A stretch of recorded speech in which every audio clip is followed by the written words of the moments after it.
Faso kɛrɛnkɛrɛnnenya la n'u na dugu la n'ale bɛ jamana worodugu tileben fan fɛ maa ɲɔgɔnna 28 bɔnɛna o ni na walejugu dɔ kɔnɔ. Nin kasara nin daminɛna décembre kalo tile 30 tɛmɛnen kamasɔrɔ maa jugu sera nin yɔrɔ na ka o ɲɛsin yɛrɛkɔrɔsi dugulenw ani donsow ka daga ma. O lon dugusajɛ décembre kalo tile 31 dugulenw wulila k'o ɲɛsin siya dɔw ma ka yira ko olu tun bɛ ni bɛnbɛnbɛn ye ni maa jugu ninnu ye. Nin siya kɔfɔlen nin cɛman o ye maa ɲɔgɔnna 28 faga ni olu caman bɛɛ ye kin kelen maaw ye. Musolakaw ani denmisɛnw fɛnɛ tun bɛ o cɛman. Jɛnkulu min bɛ siya woloman kɛlɛ fasodenw ni ɲɔgɔn cɛ n'ale ye collectif contre l'impunité et la stigmatisation des communautés, ale ye laseli dɔ bɔ min kɔnɔ a y'a yira ko fanga ɲɛmaaw kan ka fɛɛrɛ bɛɛ yaala ka se ka sariya boli maa minnu ye nin kasara nin kɛ n'u na dugu kɔnɔ.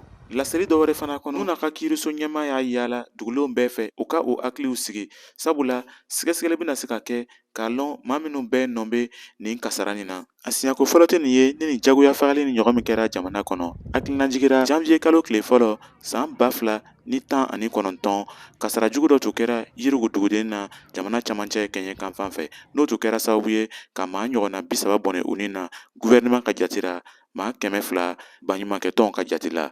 Nin tun ye Kadaye Tarawele kumakan ye ka bɔ Wagadugu, Burkina Faso.